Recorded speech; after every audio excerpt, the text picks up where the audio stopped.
So, today's guest has over 240,000 subscribers. One of the original golf YouTubers. Who has undoubtedly inspired, helped and encouraged people into the game of golf and YouTube. He's well known for his Golf Bidder Challenge videos with Rick Shields, His quest for the Open Series and so much more. it's the Mr. Nice Guy of Golf YouTube, Peter Finch. On the talk show tonight, We find out the truth behind the party with TaylorMade. his thoughts on newer golf YouTubers. And is Mr. Finch really Mr. Nice? Find out now on the Shankers Talk Show. Hello and welcome to the Shankers podcast. We are joined today by none other than Mr. Peter Finch. Hello. Hello, how are we? Not too bad. And also Mr. Golf Nuts and GMAT Golf. Hello. Right, so thanks for joining us, Peter. No, thanks for having me. Pleasure is all ours. Absolutely. Obviously, people will have seen the intro before, so we're just going to get straight into it and straight to the point. Topic one. Yeah. YouTube golf. Oh, we talk about YouTube golf. I would have Never guessed, would you? So I think what I would ask is, what are your views on the recent influx of new golf YouTubers? Obviously, us three being some of those, but what do you think of it recently? I think like any, if you want to look at it like a marketplace is probably the best way of looking at it. The more that people come in, the more different people that come in, the better it's going to be, because what it does is it forces, certainly what I regard as the older golf YouTubers, me being one of them. If someone new comes in, they start getting lots of views, lots of subscribers and all the rest of it, and they start to carve out quite a lot of attention. It's great because it lifts the whole standard of videos. It makes you think about what you're doing. Could you do things differently? Could you do things better? But certainly when Eric Anders Lang started making, a couple of years ago now, he's been around for a bit now, but a couple of years ago when he started making his travel videos and obviously Scratch with Adventures of Golf, all of a sudden it just made me look at like the travel videos I was doing. I was like, He's editing next. it's crap in comparison. So it was like, but what it does, it says, well, that's so good. Look at mine. It's not good enough. What can I do to improve it? What can I do to make it better?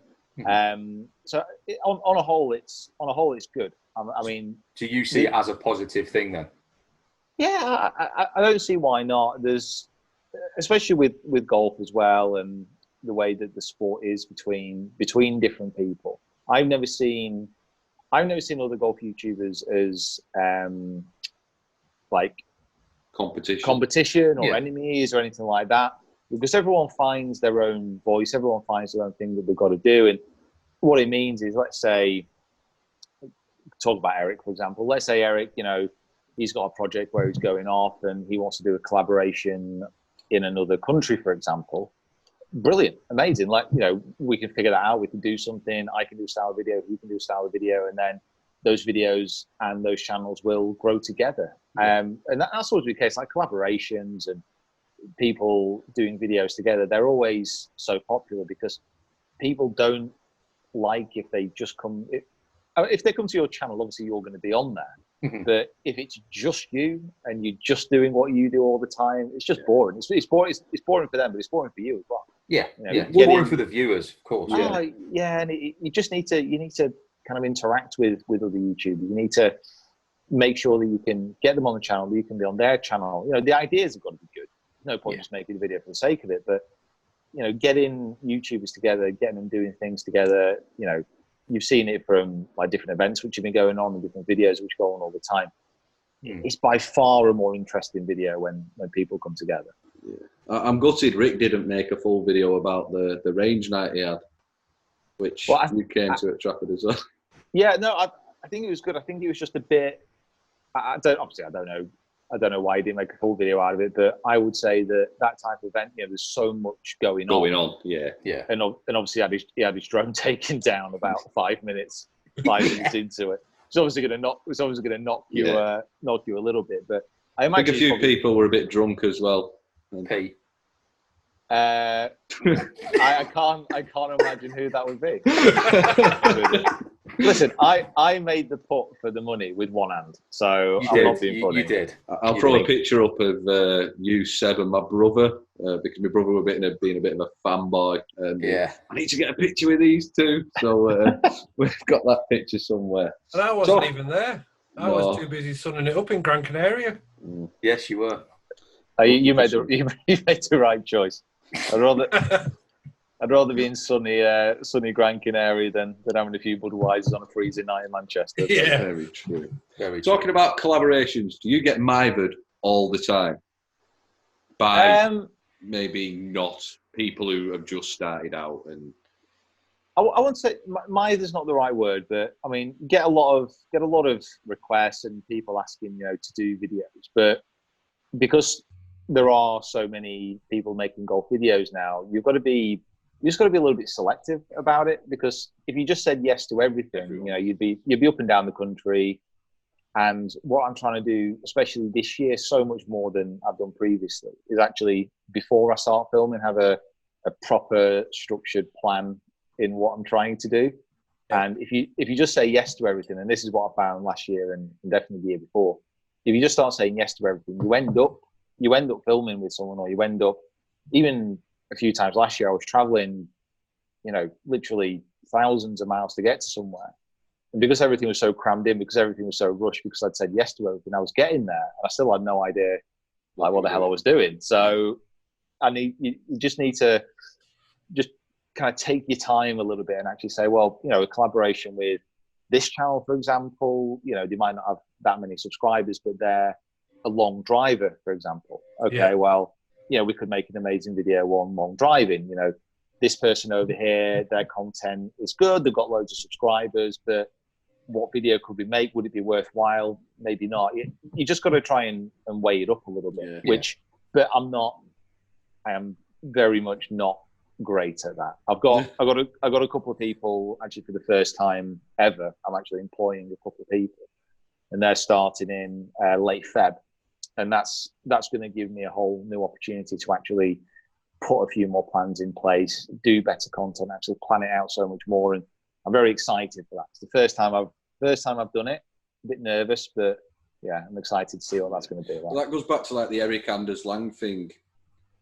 It seems like he's got a full team of people. Yeah. Yeah, he's got a full team of people. He certainly invests at the right time when he can. But Eric's slightly different because he's come into golf videos after being already a documentary maker. Yeah. So it's kind of like a bit of a different way into it. Like certainly most of the big golf YouTubers now, well, certainly from the old guard, so to speak, they're all golf pros. Yeah. So for people to come in who aren't in golf already to start making videos like that, make success of it, it's good. It takes a lot of work and a lot of good vision. To Well, make that's that it. happen. His first ever uploads to YouTube will be like really amazing quality. And then if you went back to like say yours, for instance, and you looked at your first ever upload, I bet it's completely different. Filmed on a I'm not- potato. I'm not sure if I've even. Private. No, I might go back and have a look. No, I think my first ever one is definitely still up there because I remember it. I remember it so clearly because I'd started up at Trafford and I'd seen what Rick had been doing on YouTube for Rick Shields been doing on YouTube for like year and a half, whatever it be.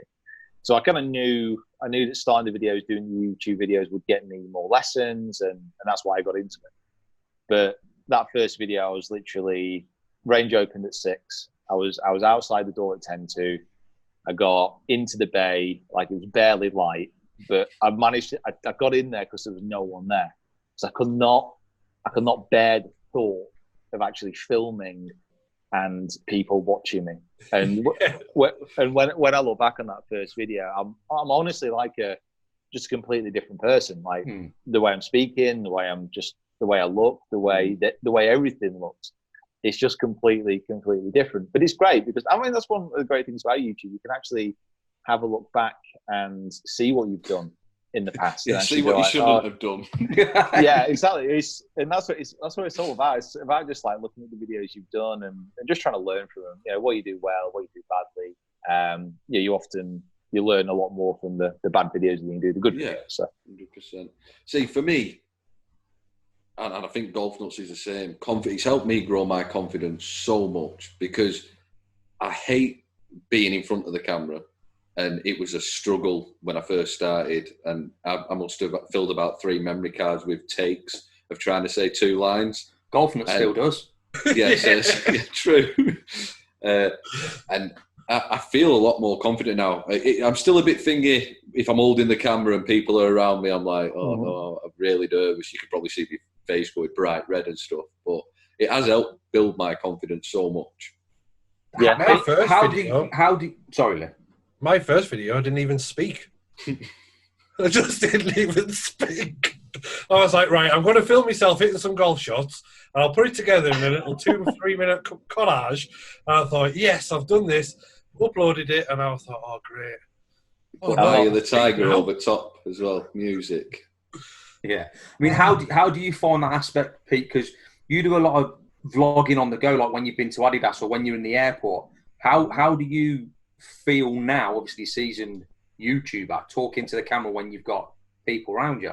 Oh, it's still massively awkward. It is a weird thing. Like, Yeah.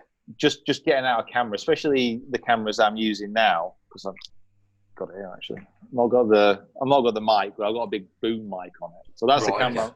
So that's the camera Yeah. I'm using now. Like boom mic sat on top. So imagine you're sat in a train station. You like get this thing out. People are obviously going to look.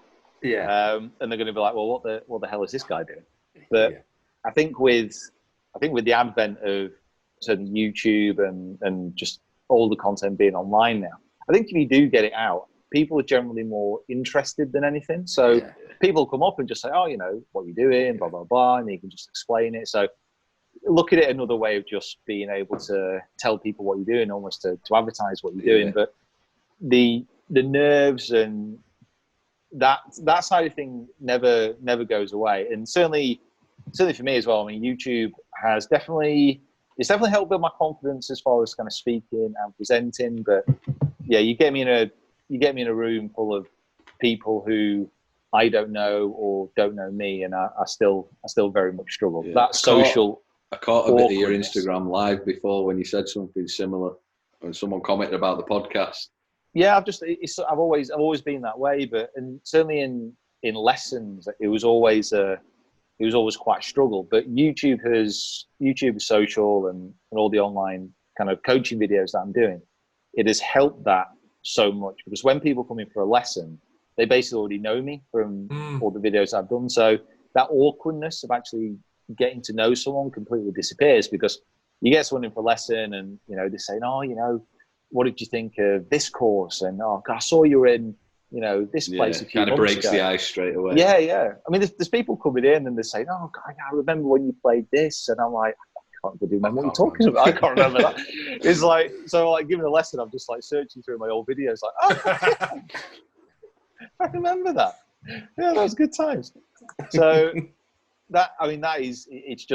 it is probably, you know, in the top 5 of the very best things that's happened since YouTube, actually having that relationship with someone before you even met them, which is amazing, fantastic. Yeah. Even us as a lot smaller YouTubers, we find like when we've been to golf days and stuff, people recognise us and they come in, oh, you all right? We were playing, was it Portal we played? Yes. Last and we were going getting a buggy and some guy came over to us, are you recording today, lads? And we're like, Yeah. do you know what we're doing? I'm all right on that front because nobody's ever recognised me yet. It's like I'm Surprise. incognito. Yeah. No, it's always cool. I mean, that's getting recognised and just getting asked for pictures, asked for selfies and stuff like that. It's completely surreal. It's completely out of the realms of what I thought would be happening. So it's always nice. Do you get it when you're out away from golf? I'm getting it. Starting to get it a little bit more and more now, which again is very weird. You just wander to a Trafford Centre and someone kind of collars you and starts chatting to you. It is, yeah. It's so strange. It's so weird. Obviously, around golf clubs, it's a You lot sort of more. half expect it a- around a golf club, I expect. a lot. Yeah.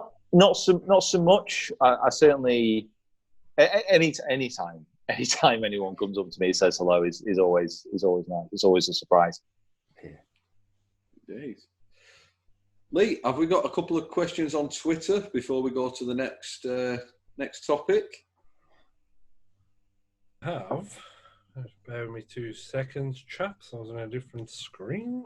We have got a lot of people looking forward to this one, Peter. Yeah. We have. No pressure. No pressure. Yeah, no pressure. I thought this was just a chat. It is. We're just recording it. Yeah. Yeah, and I'm struggling to find them. Okay, I've seen one. Good lad. I can't remember who it was from, so I apologise. And you've probably been asked this 100 times before. What's your perfect 4-ball? However, it's got a little bit of a twist. Has to be one golfer, one professional golfer, dead or alive, one celebrity, dead or alive, and one YouTuber. That was the question. Oh, crikey. A little bit of a twist on an original question. One pro golfer. I mean, you'd have to say. Well, no. Okay. You'd have to say Tiger. So it would be Tiger, but for the sake of originality, let's not say Tiger. let's say someone someone like Bobby Jones, like a proper old school, unbelievably from all accounts talented player, which really gave the game up really young because he was going to be a lawyer. Someone that annoying, someone who's that good at everything. Yeah. Just actually kind of go around with someone like that would be incredible. Celebrity. Celebrity. Did it have to be a golfer? Or can it No. be anyone? It has to be a golfer.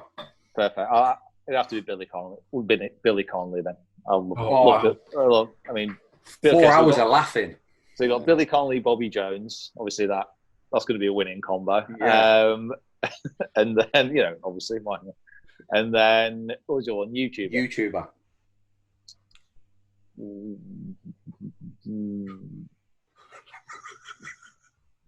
God. Rick might be watching this saying, "You better say me." Yeah. To be honest, it depends. It depends where it'd be. So if it was, say, the old course, it'd be Rick because Rick's not played there yet. So definitely be Rick. Anyone else though? I've still not played with Paige Spiranak actually. Get Paige along. Yeah. Just a Is she a YouTuber or is she a professional golfer? Which one are we going with? Oh, she's got getting quite a lot of views on a YouTube channel. I know, yeah. pretty both social. I would say she's a true golf social influencer. But Yes. I've only met her once in Orlando, and she was great. Just down to earth, normal, nice. She comes across as really nice, to be fair. Just a normal person, which is great. And obviously she fits it well. So yeah, we'll go Paige, but yeah, Rick fits the old course definitely. Another question from Twitter, and this is from our friend Sean Hargreaves, but I'm going to word it a little bit better than he did. Is there any future vlogs to come with you and Rick in the future, or is that done and dusted? No, definitely. I mean, we've got the Golf with the Challenge coming up, the £500 one. That's going to be in and around the Masters, and then it's just figuring out different videos from there. Basically, it's the same with anyone. It's the same with any YouTuber. It's saying, what is the video going to be? What's the idea? Is it new? The Golf with the Challenge is slightly different because people have almost come to expect it and they really like it. Yeah. They've been well received, haven't they? They've been good. Yeah, They've been good. It's just a good, simple, basic idea, and people like the interaction, and it's built up head of steam over quite a few years now. And this year is definitely a decider. It's 2-2 over the last 4 years. Yeah, because you always switch it up a little bit as well, don't you? I think one of them that you got them in boxes and you didn't know what were in each box, and you picked the boxes and stuff like that. So there is a few ways so it's not the same thing over and over again. You can twist it up a little bit. Exactly, and it's with golfer as well. With because we've got so many clubs, the ideas that you can come up with, and some of the plans you can come up with are not to say endless, but What's it That- like for you going to golf bidder? Because obviously you and Rick and a lot of the other big guys can pretty much have your pick of whatever clubs you want, brand new. So going back to golf bidder and you've got all the used stuff from all the range, what's that like? Because for me, I'd be like a kid in a sweet shop. Oh, it's mad. It is just, say it every time, and it's such a cliche, but it is Aladdin's cave. You go down there, especially this time of year as well, because golf bidder, you get quite a lot of stock in throughout at the start of the year, throughout the rest of the year as well. But certainly when we go down early in the year, it's fully stocked, and it is just like, it's just amazing because you get in there and you can, right, we'll go to, I don't know, the Mizuno section for whatever. So you go into the Mizuno section, and it's got, irons, Mizuno irons from 7 or 8 years. So you're going down, MP32s, I remember those. Oh, God, they're amazing. You're getting them all out, fiddling with them. And you get distracted by some, I don't know, frigging Honda stuff in there. And then you go and say, this is great around the corner. You got all these Titleist woods. And you go on there forever. It takes a lot of discipline to just get the video done to them. Yeah. Have they got any Dunlops there? Not that I'm aware of, no. I don't think the resale value in second-hand Dunlops is... I remember buying a Dunlop what it used driver to be. from Sports Direct about 3 years ago. It was £60, the driver. So that's quite expensive when you look at the other quite price. steep for a Dunlop driver, yeah. Yeah. And I was at Trafford driving range. I think I hit 3 and the head just went up the range, gone. I didn't even go and get it. I took the shaft back to Sports Direct. That's all I got left. I actually got a refund though. Fair play. With Well, just that's the shaft. So. We got another one actually from Keith Harris, and the question is, would you like to see the golf ball be rolled back so that it's a proper test of golf on the old classic courses?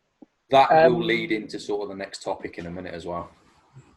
Yeah, do we go answer it now? Yeah, answer it now. I think, personally, just from a couple of different reasons, really.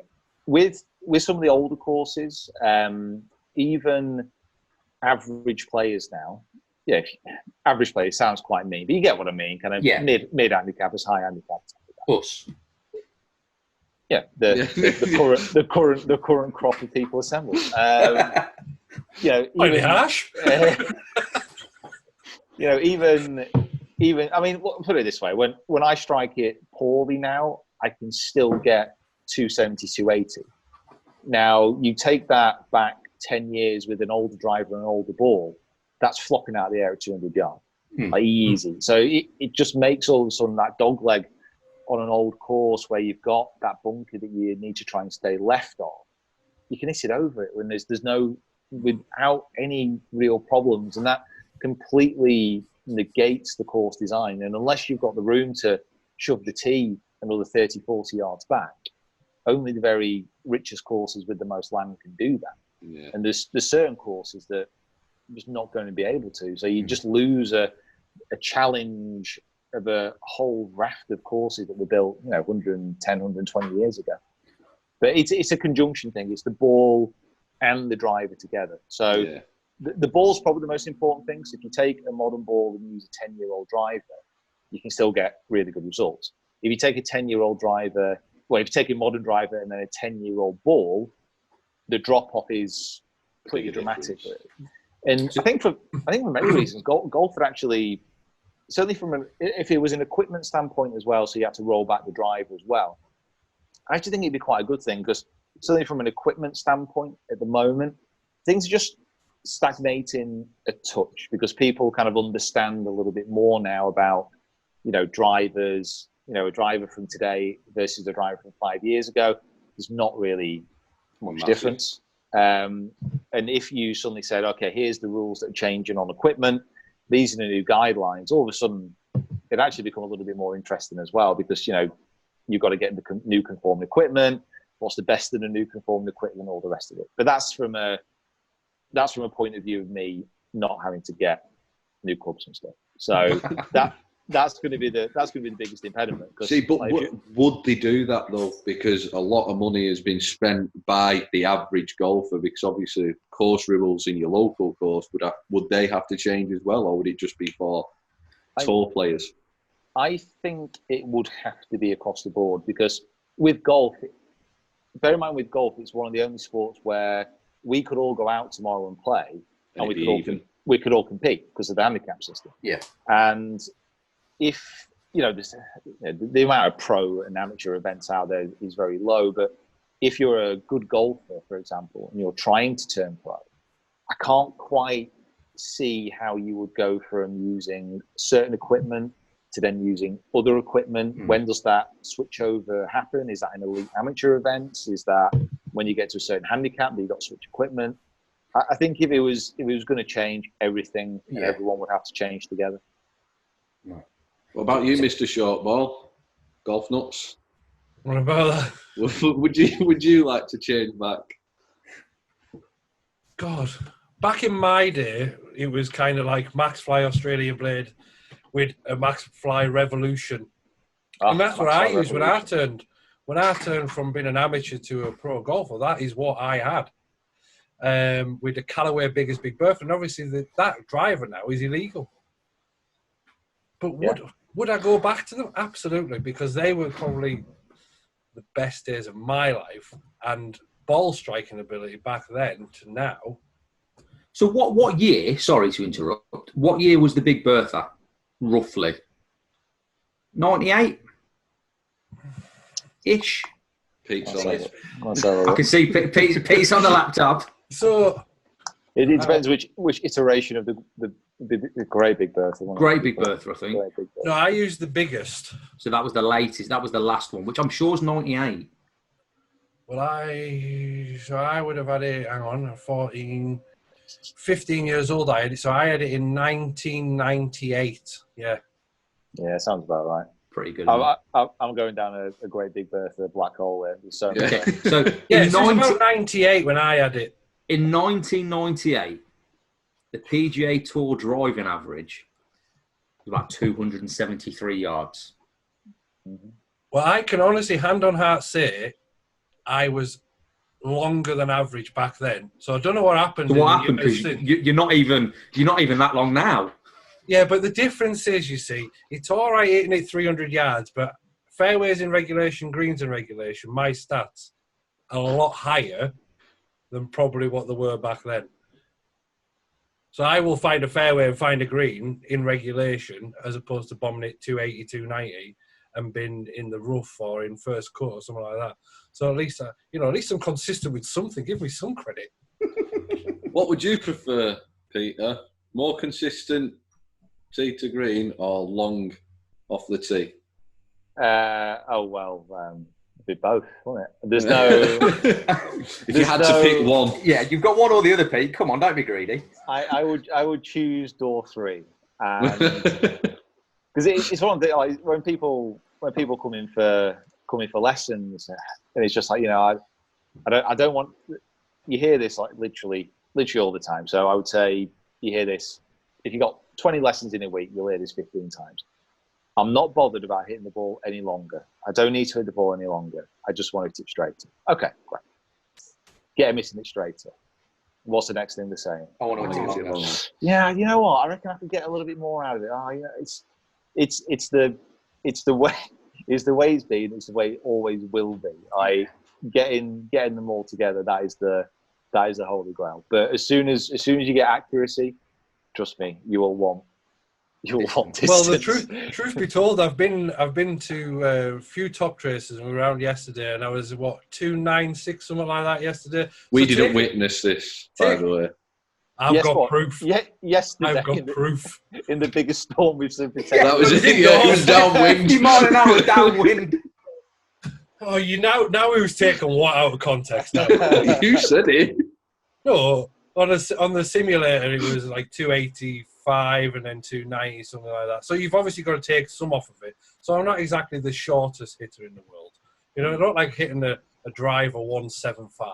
I just want to say I've never said you were. So I'm just thinking you've never seen him hit the ball though, Pete. Well, have you? I don't think so. I'm always a bit further down the fairway though, so I can't see that far back. Honestly, I have nothing. I have nothing to guide from. Only your fellow friends taking the mick out of you. If that was a dummy, it's just been thrown out the pram. The thing What's is, your average driver distance? my stats are on the phone. It's about 290 odd, which is handy, which is okay. It's pretty much bang on the tour average, isn't it? At the minute? Yeah, but I mean, the thing is with tour guys, the driving average with the tour, it's a little bit convoluted because certainly when it's just basic driving average, so it's not driver average, it's driving. So they take it over. I can't remember exactly, so this could be completely wrong, but they take it over. Basically, you need 7 qualifying drives on certain holes, I think it is, to actually qualify. But they don't take into account that week it might be slightly downwind and they hit a 3-wood, for example. It might be into wind and they've got a driver. When I've seen the guys say, your Brooks Koepka, your Rory's, your DJs, been lucky enough to kind of get quite up close to him. And, they're not sitting at average 300. They are so far beyond that. It is unbelievable. Yeah. They're massive. They're carrying it. They're carrying it 320 on a still day, without overexerting themselves. That's driving 3-wood for Lee.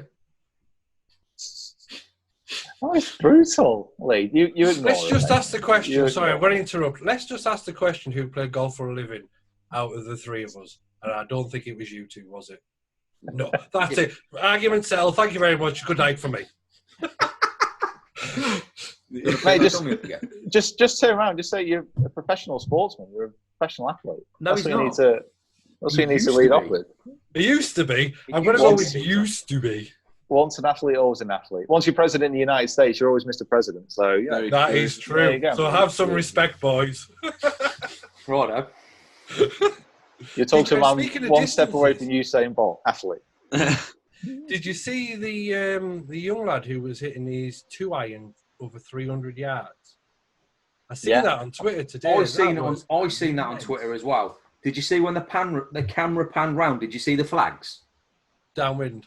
They were cracking, mate. They were right. It was downwind. It's not. To be honest, that's not overly unusual though. But that's one of the things about modern. Excuse me. That's the thing about modern clubs and modern balls as well. Certainly, if you get a driving iron. So the P790 driving iron that I've got at the moment, it's 19 degrees, but it's obviously low lofted, but it's high launch, low spin as well. Mm-hmm. So you get a modern ball which is low spinning, and you can hit it 260, 270. Yeah. Remember that summer a couple of years ago, the summer of 2018, the one we'll tell our grandkids about. Yes. Literally that summer, that 2-iron, I was hitting it 320, 330 on some holes. It was just drivers were redundant that summer, weren't they? Let's be honest. It was obscene. So conditions, do play a part, but clubs play a part as well. So do you think going in, because I know you've started going to the gym a bit, we've seen on your Instagram and stuff. Is that to hit it further, or is that just a personal thing as well? It's best way of describing this. It's half and half. Well, no, split into thirds. It's a third about performance because I can actually move the club pretty quick without going to the gym. I've got a natural ability to move it quick. If I'm not fit, the stability completely falls down. So I can move it quick, but you could be stood in a 90-degree angle in front of me and you're not safe. It's that bad.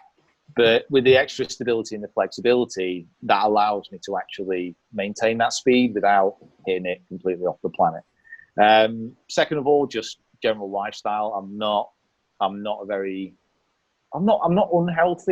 but I'm not a shining example of modern age healthy eating. Let's put it that way. So that's part of it, and then last part of it is simply just the videos and the present. I'm doing more.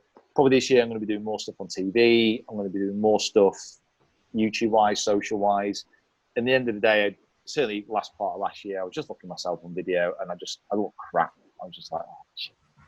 Some of the slow-mo stuff I was doing, I was slowing my swing down. And I just had this thing flopping over my belt. And That's I was why like, Graham won't let us do any slow-mo vids of his. "Is it? Hey, honestly, it's a real thing. It is It's a horrible, real mate. thing. It's Like, horrible. you get a wrong position camera in a slow mo, and like you're trying to not throw up over your keyboard. It's like, oof. Absolutely. Yeah, Oh, I'll still absolutely. fancy that one as well. And I know it's not like, I know it's not the be all and end all. You know what you physically look like, but if you do make a lot of videos and you do put them online and you are a little bit, You're out there, aren't you? You're out there for people to see. So yeah, I totally agree. if you're a little bit of a sensitive soul, you know, it kind of it gets to you a little bit. Yeah, So yeah, absolutely. it definitely part of it. Definitely part of it. Yeah, my own vanity. Yeah. So I seen you put a video up recently reference you following Tiger's training regime. Mm-hmm. What was the thought behind that, and how's it going? Are you still following? I followed it. I followed it for a week. Well, I followed 90% of it for a week. So he was. He went for a 4-mile run in the morning and in the evening.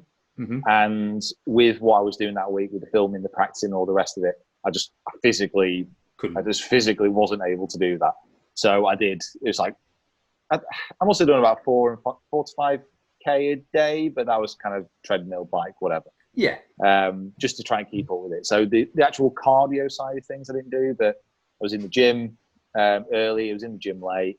Practiced loads more than I've done in a long, long time.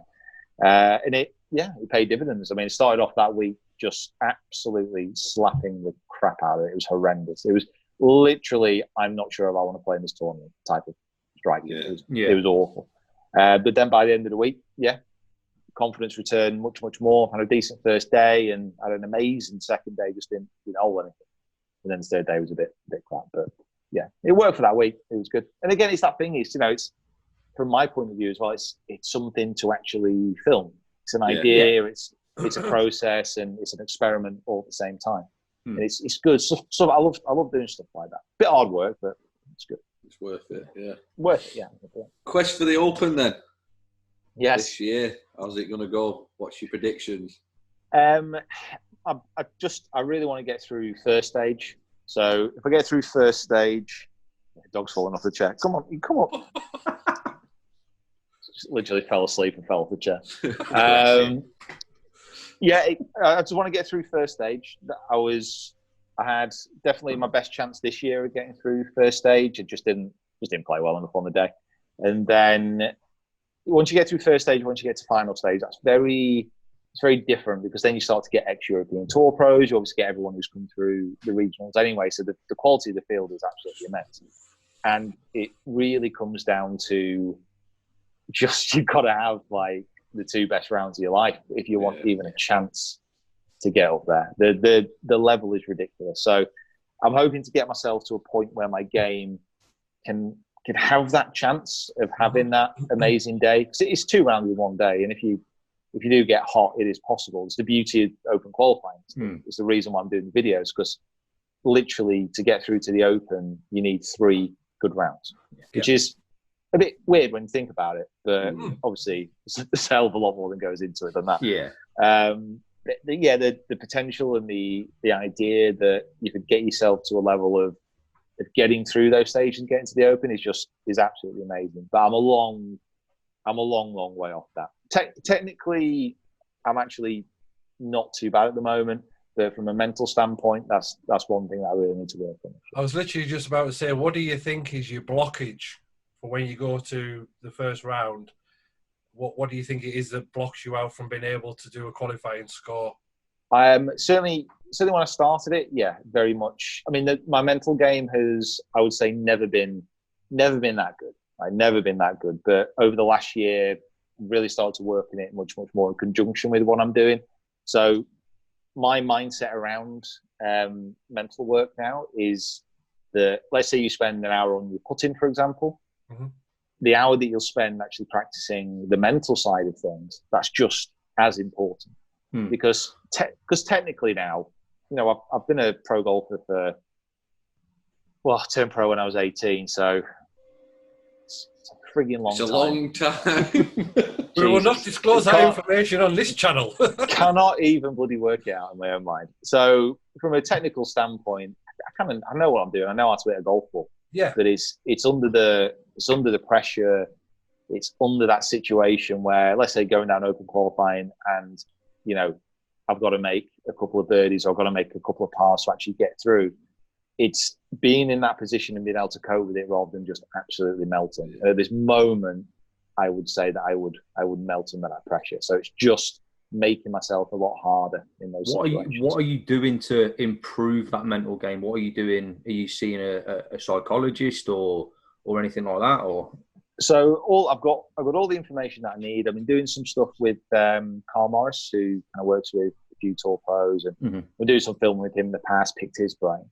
So I've got the framework. I know what I need to do. It is just actually doing it, implementing it, but it's doing it in competitions as well. Yeah, that's the biggest thing that I've certainly learned over doing the Quest for the Open stuff. If you want to practice how to play well in competitions, you got to play in competitions. Yeah, it sounds ridiculous, but you know, get a lot of people in for lessons who practice hard. Like certainly guys who want to get good and you want to get their handicap down. A lot of people fall into the trap of just smashing their practice, getting on the range, getting on the chipping green, working as hard as you can.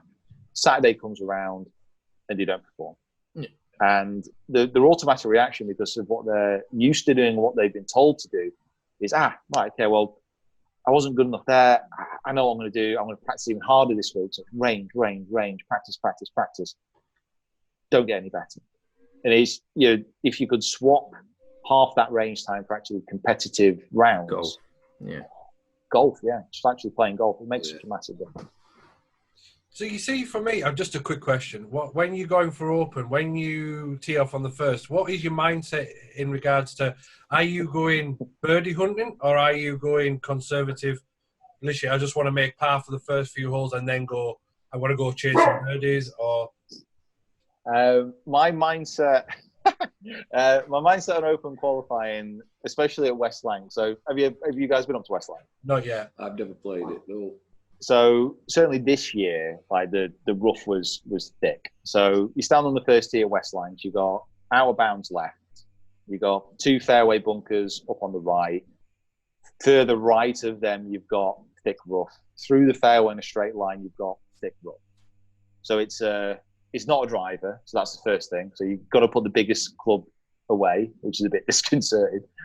So you got this little 3-wood or a driving iron, and you're on the tee. And certainly over the last few years, I've just been like, just make contact, man. Just the ball. Just find the face. Just get it off that tee. Because with Open qualifying as well, obviously, you know, very publicly what I'm doing, and you know, I try and get as many people down to watch it as well. So stood on that tee, you know, you got 50, 60, you know, I think last time, because there was a kind of big group coming after, there was about 100 people there. So you're just there and you're like, oh my God, just get it out there. Now, fortunately, the last 3 times I played at West Lancs, I think I've made an incredible up and down the first time. I remember that. It was just ridiculous up and down. And then birdied it the second time and then parred it this year. But yeah, this year I necked it and it just ran out quite a bit. So I got away with it. It looks good. Looked like a squeezy little fade down there. And then my second one I thinned, but it pitched into the front of the green and stopped.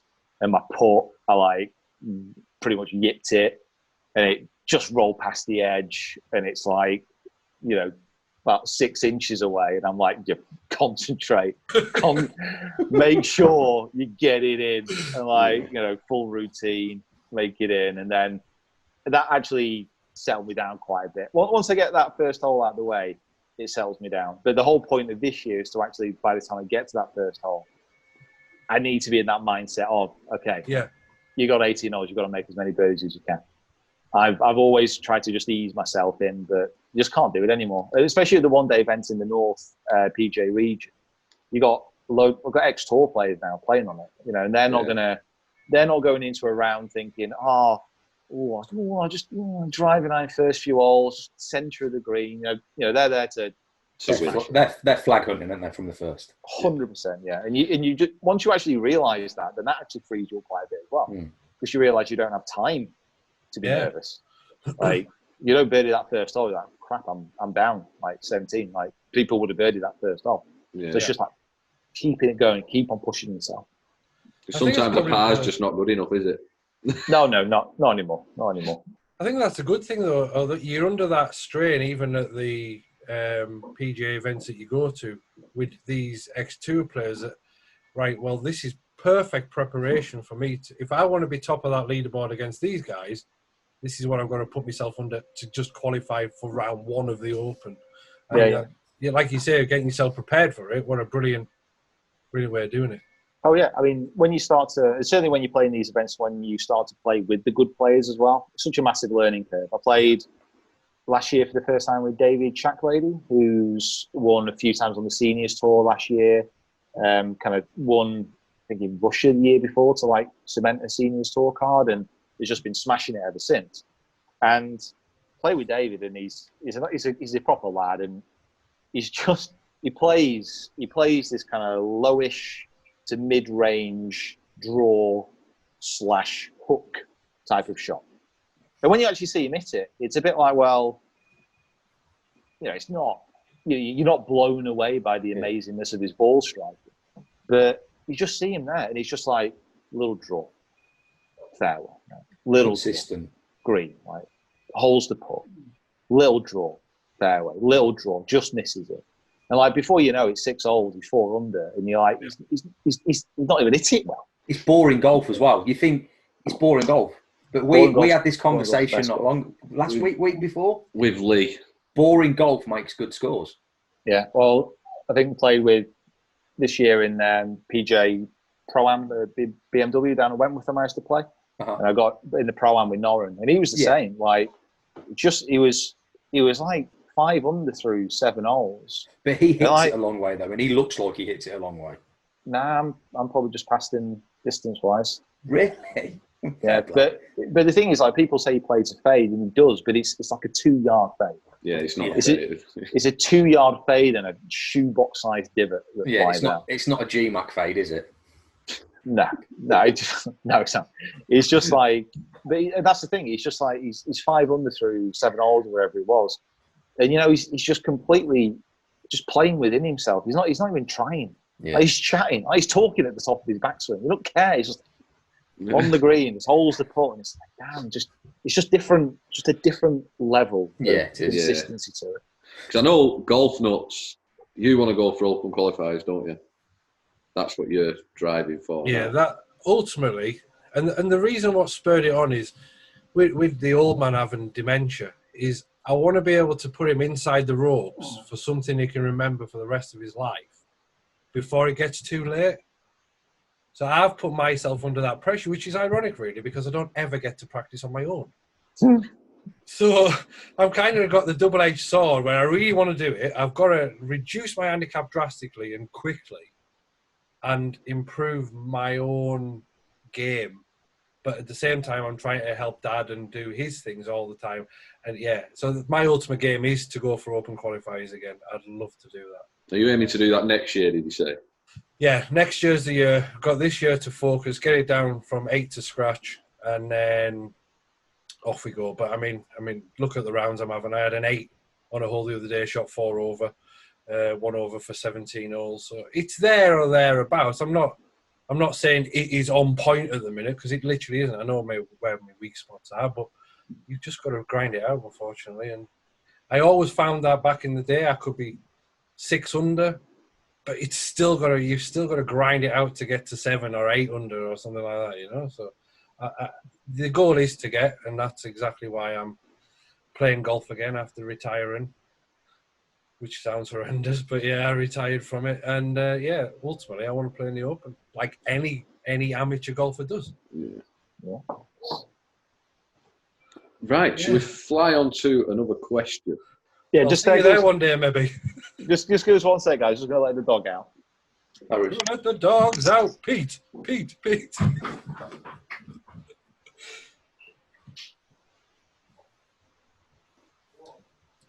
Could look a bit happier, Lee. Yeah. You do not understand the levels of stress just to get home at 7:35. We don't understand and we don't care either. Right, he's back. From the question Graham asked you earlier about the 4-ball. Yeah. You have to have a 3-hole match with them. It can be at any holes from any courses around the world. Okay. Which holes are you going and who's taking the money home? Oh, crikey. I'd probably say, I mean, you could pick from, you go Augusta and, you could pick these beautiful holes, from Pebble, there's a ridiculous amount of singular good holes. I'd actually probably say that I'd play the 1st, the 17th and the 18th at the Old Course. Yeah. Just because I'm so lucky that I've been in the last 5 years. I've been able to get out and play some just stupid, good, amazing courses. But the Old Course is so unbelievably different in its atmosphere. I mean, you take those holes, like you take the first and the 18th, and you stick it anywhere, and it's literally a big mown field. That's all it is. Big mown field with a ditch and a dike for people who don't get it up on the green. That's it. Like basic, dull field, nothing to it. But where it is just unbelievably frigging cool. Yeah. I almost probably dropped a pop ref on there. And you stood on that. You just stood on that first tee, and especially the first tee and the 18th tee, and you just realise, you feel that. I mean, oh my God, there's been millions of golfers who've walked this fairway since like 400, 500 years ago. However long it is, probably longer than that. And then you realise there's going to be millions more to do that, and you got an incredible sense of history, and it's a magic place, especially if you just get it with a bit of sunshine as well. Some people walking around, it's cool, so cool. Question I've got on the back of that: take the history and the nostalgia away from St Andrews. How good of a course is it in compared to some of the other top links you played? It not as dramatic for sure. So you compare my favorite links course, probably my favorite course overall at the moment, Royal Aberdeen. That front 9 at Royal Aberdeen is it's unbelievable. It's all cut into valleys. You've got the sea, you've got these amazingly structured and tactical holes as well. And you compare that to St Andrews, it's just not the same. It just doesn't feel the same, and it's impossible to compare them as well, because St Andrews, you don't quite realise that where the pin is on their greens, all the double greens that they've got, they're so big that a pin placed on one side of the green off the tee would mean you'd have to aim, 30, 40 yards in a different direction. Wow. And that brings in completely different humps, completely different hollows. And I've played it twice now, and the second time I played it, I just appreciated it so much more and realised kind of what it's like from a tactical point of view. It's just course management around there is amazing, and the amount of shots you can play around there as well. Yeah, it was designed for a ball to be run, not up in the air. So contrasting that to the modern way of playing it's just it's so different. And then you get off the 18th, you go to a pub, and I managed to get into a clubhouse this year just on the side and actually overlooking it all. It's just like damn, great. So well done for taking the emotion out of that question, Pete. Yeah.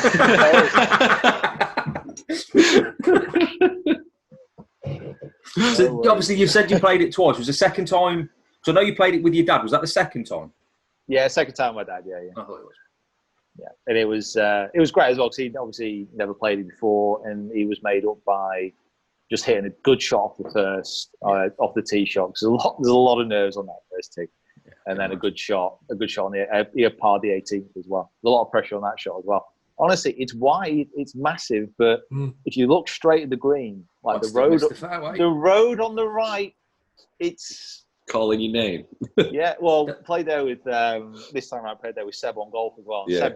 Seb plays this massive hook, and he's set up and he's aiming at the cars. And I'm like behind him a bit.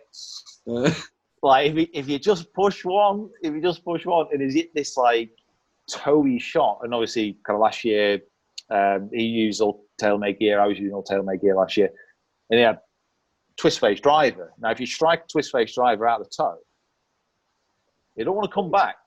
You don't want to come back. So he's hit it out there, and it's over these cars, and we're all at the same time just like, we've gone so quiet. Fortunately, like this just wind was gusting, and it landed in bounds by like that much, and then kind of kicked in, and like, oh, Jesus. Twitchy bum time. Oh, honestly. I mean, it was such a great day. I mean, it would have been topped off by just nailing a car. It'd be one of those things which is funny. It wouldn't be funny at the time, obviously, especially for the driver as well. Yeah. Parts car. There's no car driving there, but yeah, it'd be funnier now. For YouTube, gold, that's for sure. Yeah. Oh yeah. Oh crikey, I'd have got that. Talking about the TaylorMade, obviously, as outsiders, we saw, you probably saw it as well, all sorts of rumours and conspiracies that you've been dropped by TaylorMade and this, that and the other. Do you want to go into that and just tell us the actual reason? I watched your video when you explained it. Or... Yeah, it's pretty simple, really. I mean, last year, I've got to say that working with the guys at TaylorMade, they were unbelievable. They were so good. Like, they'd come to me with ideas and stuff that they want to do, and get me opportunities to play with certain players and see certain things. And it was great. It was brilliant. And to be honest, I don't think that, because this year I wanted to do a lot more stuff with different clubs, just to tell different stories and just open up some more possibilities. And I reckon if I'd have gone to them and just said, listen, I want to use other stuff to tell stories about the equipment, to do some reviews, not quite in a review format, but in a slightly different format I'm thinking of. But they'd have probably been okay with it. Like they were that down to earth, but it just wouldn't have worked, because like, if you've got a sponsorship off a manufacturer, and I think most of my viewers would trust me to be honest about anything else I review. But in the back of my mind, I'd be like, well, the club I'm reviewing that's not TaylorMade, for example, it might be crap, like really crap. And I'm like, I want to say it's crap, but if I say it's too crap, are people going to be thinking that I'm only saying it because I've sponsored? And then if something's really good, I don't want to overamp that it's too good, because people might say, oh, you're only overcompensating for the fact that you sponsor. So you just start to get into this kind of mind mesh of what sticky situation. Exactly. And the fact is that I just went to TaylorMade and just said, listen, this is the direction I want to go in. I just don't think it'd be the right idea to carry on with a sponsorship it is at the moment. Still want to work with them, still want to do loads of stuff with them, but it just allows me to have a little bit more freedom about what I'm doing. It's just as simple as that, really. Let's get on to the Twitter trolls and stuff like that, and the comments on YouTube. Do you get many negative comments and stuff like that, or do you just not take any notice of them anymore? Yeah, I mean, it's the same as anything. Like if you want to live your life online and you want to stick stuff on the internet, it's the internet. There are some interesting people out there, but it's not easy. It's not easy. But what I always try and think of is, if someone's leaving you like a really negative comment, or people are being, very nasty, which happens every now and again, not very often. Most of the people who watch the videos are amazing. But if someone's leaving you that kind of comment, what you've got to think about is like what has actually made them do that? Because at the end of the day, a golf video from someone who plays golf, and people get so angry about it. Yeah. They're not angry with you, really. They don't really care. There's obviously something going on with them, that they're obviously not a very happy person to be saying that stuff. Because even if I watch someone online and I don't like it and it's just a bit rubbish, I'll turn it on. Yeah, that's the best thing to do. You don't hit the thumbs down like that and go, no. Yeah, I mean, even hitting the thumbs down. I mean, I don't mind people doing that. I don't personally do, but I don't mind people doing that, because it gives me a steer on what people like. That's fine. Like, people leaving comments to tell me what they like, what they don't like, and stuff like that. Great, it's feedback. It allows me Yeah, of course. to grow and get better. But yeah, when people get really, really, really angry, it's just like Live a little. Yeah, it's not. I'm trying to think of it a lot more of, obviously they've got something going on that like you don't know about. That's true. That's the way to think about it. And if it just carries on. The thing is, like all the social platforms I'm on, you can block, you can mute. True, isn't it? I think I've watched a few things with you been live. You're going, yeah, you're blocked. Yeah, it's great. It's fine. Yeah, well, you don't have to. Like, you don't. If people are being like consistently negative or angry or insulting, you don't have to listen to that. Like, no. if it's not constructive and it's not coming from a good place, then what's the point? I'm not gonna bother with it. You made a fair point then about the thumbs down on videos. You said you use it to kind of weigh up, or like not as many people are liking this video, or more people like this video. It seems for us smaller YouTubers who aren't getting isn't it? as many views, it's completely different. We've got a lot of trolls at the minute that will come onto your video, and within, say, if the video's 10 minutes long, within 3 minutes of it being uploaded, it's got 15 thumbs down with 15 views. And these people purposely going on just to thumbs down the video. But to me, it doesn't bother me. What it bothers me from my point of view is when I go on a video, first thing I look at is thumbs up, thumbs down. And if it's got 500 thumbs down and 3 thumbs up, I'm not going to watch the video. It kind of persuades people not to watch it. And like I said, we getting it from a completely different angle with a thumbs up and thumbs down kind of thing. Someone made a suggestion on Twitter. The thumbs up and thumbs down should be like, you can't click it until you've watched, say, 60% of the video, and then it becomes active for you to say, yeah, I like that.